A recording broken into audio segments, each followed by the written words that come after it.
Saya adalah peguam asing yang sudah bersara. Saya balik ke Sabah untuk bersara. Jadi hari ini saya akan bagi pandangan saya terhadap beberapa isu yang akan masalah yang berpuluhan tahun ini sejak 1962 sampai hari ini tak boleh selesai dalam masa 45 minit. Jadi tuan-tuan dan puan-puan, kalau ada soalan-soalan yang berkenaan dengan perundangan, sila cari peguam bertauliah Sabah untuk minta nasihat guaman dan kena bayar yuran guaman. Okay. Saya bukan peguam Sabah, saya tak layak bagi nasihat guaman. Saya hari ini bagi pandangan saja. Okay. Thank you. Kita mempunyai undang-undang. Walaupun kita berdemokrasi, kita juga berlandaskan undang-undang yang dikubal oleh dewan-dewan perundangan di Malaysia. Yang paling asas ialah perlembagaan persekutuan. Kalau ada yang tak begitu fasih dalam penguasaan bahasa Inggeris, dapatkan naskah dalam bahasa Melayu. Dia ada yang besar juga, tapi saya dapat diberi dari kawan dia bagi dalam bahasa. Okay. Dalam perlembagaan persekutuan perkara 19, dia bagi tahu rakyat Malaysia bahawa kerajaan pusat boleh mengeluarkan sijil naturalisasi, certificate of naturalization, kepada individu yang telah bermastautin di Malaysia dalam tempoh yang ditetapkan. Dalam perkara yang sama, di bawah sub perkara selepas itu, dia kata kerajaan pusat juga dalam keadaan yang istimewa, special circumstances, boleh mengeluarkan sijil naturalisasi kepada sesiapa individu ataupun orang perseorangan yang telah bermastautin dalam Malaysia dalam tempoh waktu yang ditetapkan. Apakah tempoh yang dikanunkan dalam perlembagaan untuk seseorang melayakkan diri untuk diberi sijil naturalisasi?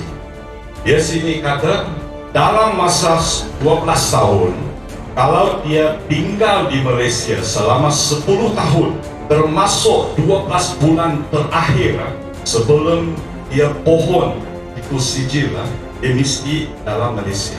Erti kata lain, sesiapa yang bermastautin, sama ada tetap ataupun tidak tetap, selama 10 tahun, dia boleh pohon sijil naturalisasi.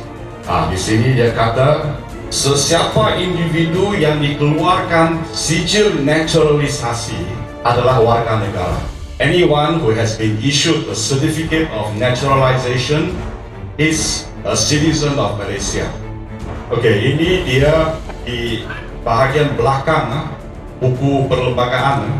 Dia ada bagi kita panggil footnote, di mana dia ada penjelasan kepada peruntukan untuk warga negara. Dia kata sesiapa yang dilahirkan selepas Malaysia Day. Bila itu Malaysia Day? 16 September 1963. Jika mana-mana satu ibu bapa dia adalah warga negara ataupun bermastautin tetap, bayi itu adalah warga negara. Saya bagi contoh. Baru-baru ini kita ada satu budak perempuan. Bapa dia bermastautin tetap. Mama dia IMM 13. Tapi mereka bernikah dengan sah. Bayi itu adalah warga negara. The father is a permanent resident, bukan citizen, permanent resident. The mother is a holder of IMM 13. The child is a Malaysian citizen. Ini undang-undang dia. Okay? This is the part that is a bit controversial. Dia kata sini, keputusan kerajaan pusat berkenaan dengan warga negara adalah muktamad dan tidak boleh dirayu dan tidak boleh disemak oleh mana-mana mahkamah. Which means to say, the prerogative of the Home Minister is absolute and final, cannot be appealed, cannot be reviewed. Actually, this provision is unconstitutional. For any lawyer that is doing litigation, I think Raja Aslan Shah pernah kata, any legal authority must have its legal limits dalam satu kes yang terdahulu. But this one, they put it in the federal constitution. It means that you cannot challenge it. You cannot challenge the constitution. And citizenship laws should not be in the constitution. It should be by an act of parliament by itself. Ini untuk lawyers ya. Dalam pelembagaan persekutuan, berdasarkan apa yang dikandungkan, jika seorang lelaki warga asing, dia kahwin koboi dengan perempuan tempatan orang Malaysia, anak dia warga negara dia Malaysia ikut mama. Kalau dia kahwin dia sah. Kalau lelaki Malaysia ataupun Sabah punya, dia kahwin koboi tak sah punya dengan perempuan Filipina, tak sah, dia punya anak semua ikut mama Filipina juga. Ini undang-undangnya. This is the best part. Perlembagaan persekutuan kata, sesiapa yang berada dalam Malaysia secara sementara mengikut mana-mana pas yang diberikan ataupun perintah pengecualian berhubung dengan undang-undang immigration, tidak boleh dikira sebagai tempoh mastautin untuk tujuan warga negara. It doesn't end there, kecuali dengan izin menteri. Okey, ini bahasa Melayu saya ambil dari India, ini lebih jelas. Dia kata, sesiapa yang berada dalam Malaysia mengikut mana-mana pas ataupun perintah pengecualian secara sementara tidak boleh dikira sebagai tempoh mastautin kecuali dengan izin Menteri Dalam Negeri. It means to say, PSS kalau Menteri izin, dia punya tempoh boleh diambil kira untuk tujuan naturalisasi. So, timbangan Menteri Dalam Negeri kata pemegang PSS tak boleh jadi warga negara adalah tidak betul. Ini undang-undang dia. Okey, kita beralih kepada satu kanun lain, Akta Immigration, dan tidak ada dalam bahasa Melayu. Saya sudah cari. Okey, saya ingin menarik perhatian kepada tafsiran ataupun interpretation dalam Peraturan Immigration 1963, Immigration Regulations 1963. Dia kata, pasport, kita semua tahu apa itu pasport kan? Dokumen perjalanan. Dan satu lagi, resident pass. Kenapa tiba-tiba kita interested in resident pass? Sebab dia diungkitkan sebagai asal yang diluluskan ataupun dibincangkan oleh kerajaan BN terdahulu. Dalam Undang-Undang Immigration ada yang berikut saja: pas kerja, dependent pass, visit pass, transit pass, student pass, special pass, landing pass, dan resident pass.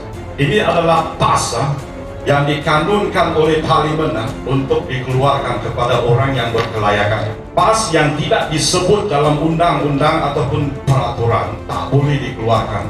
Ada nampak Sabah Temporary Pass tak? Ada nampak PSS tak? Ada kan? Okey. Dia macam kita punya undang-undang tanah juga, ordinance tanah. Dia ada CL, PL, PL, FR, NP.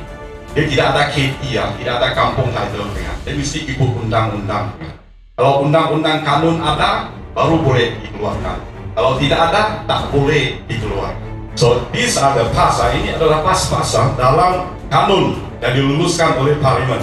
This one, Pas Resident Sabah, ataupun dalam singkatan dia PRESS dalam minit MKN yang dipengurusikan oleh Pairin dalam tahun 2015 kalau saya 2015 atau 2016, tetapi tidak materialize. Ini pas memang ada dalam undang-undang dan dia membenarkan pemegang ini pas resident untuk berada dalam Malaysia secara sementara. Kena tulis remain temporarily, dan dia juga di bawah dia kata valid for a period of not exceeding 5 years. Ini sudah ada undang-undang, kenapa tidak pakai? Kenapa kerajaan sekarang sebelum ini dia mau isu itu PSS untuk 3 tahun. Undang-undang bilang boleh 5 tahun, tetapi dia buat satu yang tidak ada dalam undang-undang untuk 3 tahun. Kamu lah kira 3 tahun yang menang pilihan raya. Oke? Dan orang yang layak untuk dapatkan resident pass. Di sini dia kata, oke, sini ya. Siapa yang layak untuk dapat resident pass? Suami ataupun istri warga negara. IMM 13 bukan warga negara. Suami ataupun istri kepada warga negara, ataupun orang yang dibenarkan masuk yang ada permit entry. Suami ataupun istri orang dalam kategori D dan E, okay? Ataupun C, anak bawah 18 tahun, orang di bawah kategori A, B, D dan E. Nah, D ya, dia kata profesional, orang iktisas yang memang ada profession ataupun iktisad yang datang Malaysia untuk kerja, profesional. Dan E, ini yang controversial. Any kategori, apa-apa saja orang ataupun manusia yang diberi pertimbangan oleh Menteri Dalam Negeri mengikut dasar kerajaan pada ketika inilah. Dan the government policy is determined in the cabinet. Laws is determined in the legislature. Two different things. Dan dia kata sini, pass residence, scroll down please, mesti di-endorse on a passport. Mesti ada passport. Okay? Ataupun bentuk lain yang ketua pengarah pertimbangkan. Now we'll come to the Director General a little bit later. Now this is the permohonan untuk resident pass yang diambil dalam akta immigration. You nampak the top right hand corner, kasih besar sikit. Nampak ada tulisan IMM 116A. Now, tuan-tuan dan puan-puan, all the semua borang dalaman, all the internal forms of the immigration department ada number. So IMM 13 adalah satu dokumen dalaman di Jabatan Immigration. It's an internal document, just like any other form here. Okay. So you see, this is the format of the resident pass dalam akta immigration. It is like kita punya terang tanah kan, MT kan, CL kan. Dia mesti ikut itu format yang ditentukan oleh Dewan Undangan Negeri dalam ordinance tanah. And this is the resident pass dalam undang-undang immigration. Okay. So pass sementara siapa tidak ada. Okay. Okay. This is from the akta immigration. Tadi yang kita nampak semua peraturan immigration. Sekarang ini akta immigration. Section 54, dia kata Menteri Dalam Negeri dia boleh membuat peraturan untuk menentukan tempoh sesuatu pass ataupun permit itu sah laku dan syarat untuk pass ataupun permit tersebut dan siapa yang boleh dikeluarkan itu pass ataupun permit. Okay, this is the part. Semua peraturan sama ada yang sedia ada ataupun yang baru, dia mesti diwartakan dulu. Dia mesti kena warta dulu. Biasa kalau akta, dia mesti diluluskan dulu di Dewan Undangan. Ya, baru boleh warta. Peraturan mesti diwartakan dulu dan selepas itu dibentangkan dalam Dewan Rakyat. So yang kita tahu dalam news saja dia umumkan itu PSS, tetapi belum warta dan belum bentang. So ada break sedikit. Dia mau tengok juga ada orang pergi bantah kita. Betul-betul kita bantah juga. So that is section 54. Scroll down, we go to section 55. Okay, now section 55. Section ini memberikan kuasa kepada Menteri Dalam Negeri untuk mengecualikan orang ataupun mana-mana undang-undang secara bersyarat ataupun secara mutlak untuk tidak mengikuti undang-undang yang sedia ada. You see, it says here is either absolutely or conditionally, and the order shall be published in the Gazette. Besar ini kuasa Menteri Dalam Negeri. Okay, mana sudah? I think we are going to section 62. Scroll down. Okay, tuan-tuan dan puan-puan, tuan-tuan dan puan-puan, ramai tak tahu apa itu otonomi. Otonomi maksud dia kuasa untuk mengubah undang-undang. Autonomy means you have legislative power. Ini adalah akta immigration, is a federal act of parliament. This is not autonomy. Tetapi di dalam akta dia berturunkan kuasa kepada negeri Sabah dan Sarawak saja. This is called a devolution of power. Penurunan ataupun pemindahan kuasa eksekutif kepada negeri. It's not autonomy. We do not have immigration autonomy, but we have immigration devolution of power. So ramai orang sebut kita ada autonomy, Pak. No, we only have autonomy on land, forestry, local government, dan semua yang ada dalam senarai negeri, dalam perlembagaan persekutuan, di mana yang undang-undang negeri diguna pakai. Itu adalah autonomi kita. This one is a devolution, it's a transfer of executive power. Saya datang ke sini sebab dia tafsiran. State authority means the chief minister of Sabah. Okay? Dan ini tafsiran is actually unconstitutional. Bagi peguam yang mengamal litigation, mereka boleh mampu untuk bagi tahu kenapa it is unconstitutional. What is the basis that I say state authority equals chief minister of the state is unconstitutional? Ini umum di orang. Okay, section 64. Dia kata undang-undang immigration dalam akta immigration adalah undang-undang yang berasingan untuk Sabah dan Sarawak, bukan kepada negeri lain.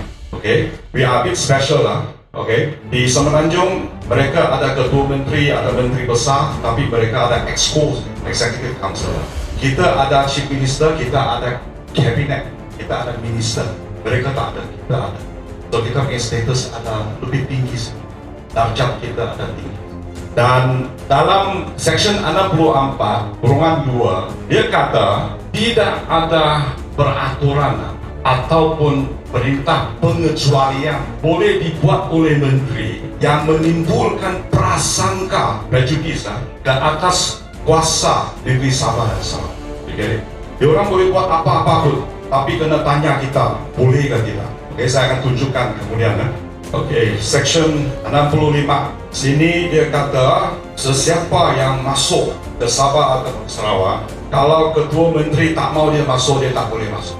Dan dia tulis sana di kurungan 2 dan 3. Nah, dia kata rayuan ataupun pengecualian tidak boleh dikeluarkan oleh menteri dalam negeri kecuali dengan izin pihak berkuasa negeri. Shall not allow the appeal without the concurrence of the state authority.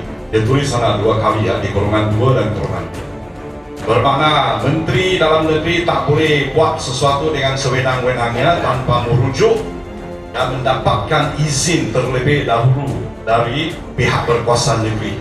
Dan pihak kuasa lebih besar. Okey, di section 72 akta immigration bilang sama ada you masuk Malaysia ataupun you masuk Sabah dan Sarawak mesti ada pasport. Tak boleh tak ada pasport. Okey, ini adalah akta pasport 1966 dalam buku naskah yang sama juga. So dia kata pasport adalah dokumen perjalanan. Dan di section 2 dia kata sama ada you masuk ataupun keluar Malaysia mesti ada pasport. Dia kata sini section 3 sama ada masuk ataupun keluar Sabah dan Sarawak mesti ada pasport. Okey, di section 4 akta pasport pengecualian menteri dalam negeri boleh mengecualikan penggunaan pasport. Okey, ini yang betul punya dari buku naskah akta immigration. Perintah pengecualian yang dikeluarkan oleh menteri dalam negeri asal ada mengait dengan Sabah dan Sarawak, dia mesti dapat izin dulu. Nampak? With the concurrence of the chief ministers of Sabah and of Sarawak. Dia tak boleh buat pengecualian tanpa izin daripada ketua menteri Sabah ataupun ketua menteri Sarawak. This is the exemption order in 1963 yang mengecualikan penjawat awam dari Melaya masuk Sabah dan Sarawak tidak perlu pasport. This is in 1984. Ini perintah pengecualian dibuat oleh menteri dalam negeri, tetapi with the concurrence of the state authority of Sabah. Ini pengecualian juga, tetapi mesti ada izin dari kerajaan Sabah. Okey, ini satu lagi juga sama. Terdahulu penjawat awam dari Melaya masuk Sabah Sarawak tidak perlu pasport kan? Sekarang ini 1984, sesiapa sahaja warga negara bukan penjawat awam masuk Sabah tidak perlu pasport, tetapi dengan izin kerajaan Sabah. Nampak pengecualian dia? Ini pun sama. This one is another exemption order, perintah pengecualian yang dibuat dengan izin kerajaan negeri Sabah. So, pendek kata, kehadiran sesiapa yang bukan berasal dari Sabah mesti dengan izin kerajaan Sabah. Sama juga dengan PSS. So, dia kata state authority, pihak berkuasa Sabah maksud dia kerajaan. Tetapi dalam tafsiran dia kata merujuk kepada Chief Minister. And I was saying that interpretation is unconstitutional. Kenapa saya cakap ini? Okey, sini perlembagaan persekutuan dia kata semua ini kuasa yang diberikan oleh perlembagaan kepada yang di-Pertuan Agong untuk reserve kuota dalam kerja, dalam beasiswa, dana siswa, permit perniagaan ataupun perdagangan kepada orang Melayu dan juga anak-anak negeri Sabah dan Sarawak. Terdahulu, kalau ini orang yang berada di Sabah di bawah satu PAS untuk menetap secara sementara, bila dia sudah dinaturalisasikan sebagai warga negara, adakah dia diklasifikasikan sebagai anak negeri? Okay? Okay. Now this is state law, undang-undang Sabah ini. Kita ada actually 74 main tribe and sub-tribe of natives di Sabah. Kan ini ya, ini semua diambil dari ini laporan RCI. Perang saudara di Mindanao berlaku sebelum tahun 1970, tetapi dia punya tipping point, titik berlimpahnya perang di selatan Filipina berlaku dalam tahun 1971 apabila askar Filipina masuk masjid tembak orang. Okay. Dan kiraan mula berakhir dalam tahun 1985 apabila Corazon Aquino menjadi presiden Filipina menggulingkan Ferdinand Marcos. Now, ramai ini pelarian dari Filipina masuk secara haram dengan senang saja mengikut laporan RCI tanpa dokumen, masuk Sabah, keluar masuk senang saja, okay, untuk mengelakkan konflik di tanah air mereka. Dan mereka memang diklasifikasikan sebagai pelarian, war refugees. The other one is economic refugees. Dan pada asalnya ada 5 tempat penempatan: Belibuk, Senakan, Sempurna, dan Tawau. Tetapi setakat RCI dijalankan, sudah ada 33 tapak penempatan ikut laporan mereka. Tetapi ini saksi kerajaan yang bikin RCI konflik dengan angka, bukan satu kali, banyak kali. So antara 33 dengan 32 kita pun tidak tahu, mungkin 333 kita pun tak tahu. Menurut saksi kerajaan dalam RCI, kelayakan pelarian untuk menetap di tempat yang disediakan untuk mereka, pertama mereka mesti masuk dari tahun 72 hingga 76. Ini adalah polisi dasar yang set down by the government themselves, 72 hingga 76, dan mesti memenuhi 5 syarat. Pertama, datang dari kawasan perang selatan Filipina. So kalau itu yang Bisaya yang cantik-cantik punya datang sini untuk jadi ciaro, mereka bukan pelarian. Tak layak, bukan, sebab mereka bukan dari selatan, mereka dari utara. Okay? Dari Iloy, dari Manila, semua di utara. Okay. Kedua, terlibat secara langsung ataupun tidak langsung dalam perang, sama ada mereka prajurit ataupun orang awam, kiralah pelarian.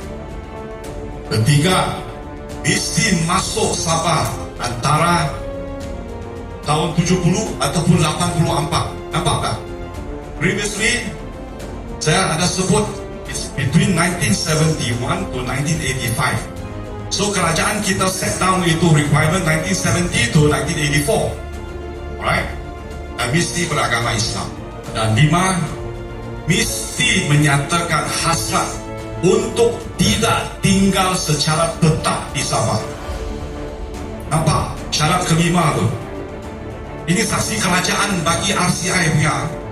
Dasar kerajaan itu pelarian, dia mesti menyatakan hasrat dia. Saya tidak akan tinggal lama di Sabah. Nampak? Okey. Dan mereka ini yang memenuhi 5 syarat ini diberikan pas penempatan, akuan penerimaan, pas kerja dan pas IMM 13. IMM 13 adalah pas dalaman jabatan imigrasi. So, ini ya, proses pendaftaran untuk IMM 13. Menurut saksi kerajaan, dijalankan dari tahun 1976 sehingga 1985. Dan bilangan pelarian sebanyak 73.000 dalam tahun yang merangkumi 1987 to 1992. You check balik tadi itu, balik kepada yang sebelumnya. This one is from 87 to 92. You tengok itu syarat. Masuk Sabah dari 1970 to 1984. Secara terang-terangan, balik slow down. It means to say ini 73.000 bukan pelarian. They didn't come within that time frame set down by the government itself. Dan bercanggah lagi dengan saksi kerajaan yang lain yang berkata bukan 73.000, hanya 33.000. Sebenarnya kerajaan sendiri pun tidak tahu berapa bilangan dia dan siapa yang sebenarnya pelarian. Angka yang dibagi adalah dari tahun 87 to 92. Manakala dasar yang sebelum itu dia kata pelarian mesti datang from 1972 to 1984. Ini sudah terkeluar ini. Unit penempatan JKM dengan bantuan IDS baru tubuh tu musim. Mereka keluarkan resit kad burung-burung kepada 325 pelarian meliputi 1987 to 1992. Ini semua bukan pelarian ini kan? Selepas itu tempo yang ditentukan oleh kerajaan sendiri. Iya, dia tidak layan IMM 13 pun. Okey, layanan istimewa kepada pelarian. This is the part saya kata perintah pengecualian pindaan dia buat 2 kali pengecualian yang dikeluarkan oleh Menteri Dalam Negeri dalam tahun 1972. You can't find it in the Immigration Act, can't find it anywhere in the archives. Mungkin ada lah, tapi kita tidak dapat cari lah. Mungkin ada. Okay. So jenis dokumen yang dikeluarkan IMM 13, kad burung-burung, sijil bancian, boleh tinggal dan kerja di Sabah dan Labuan. Nah ini syaratnya, tidak diusir tanpa kerelaan kecuali terlibat dalam jenayah. Berarti kata lain, mereka tidak boleh diusir, tak boleh dihalau. Mereka hanya boleh dibujuk ke pulang ataupun dia buat hal rompak kah, curi kah, dadah kah, itu baru boleh diusir. Ini keistimewaan. Okay, next, ada lagi? Dah silakan. Okay, now the thing is this. Ini parti pemerintah, politikus mereka, penyokong mereka kata kita keluarkan PSS kerana kita mau rekod mereka yang jitu dan untuk mengurus kehadiran mereka, micromanage mereka. Bagi yang pegang kad burung-burung ataupun sijil bancian,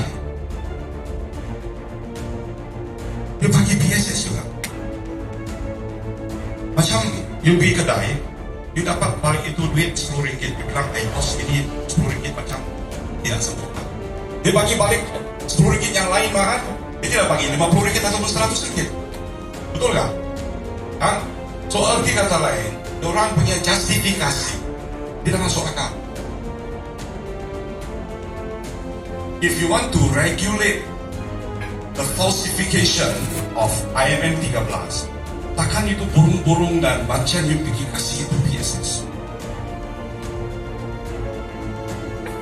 From what I've ini kan saya setelah apa yang orang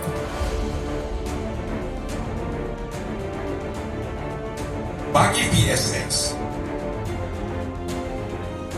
dia warta, dia bentang di Dewan Rakyat. 3 tahun kemudian dia bayar jadi warga negara dan menteri keputusan tak dicabar. Tanggal 3 tahun kan, mana itu 6 tu ya? Betul tak?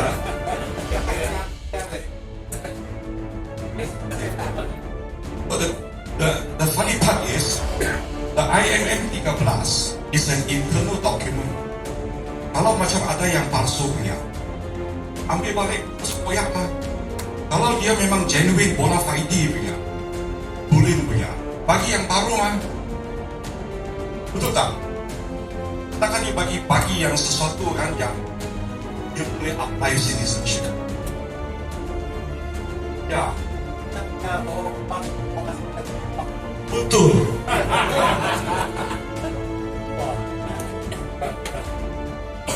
Okey, so saya punya masa pun sudah tamat dan saya harap jika ada apa-apa kemusykilan, kalau saya pandai jawab, saya jawablah. Kalau saya tidak pandai jawab, mencari orang yang cerdik. So sekian, terima kasih.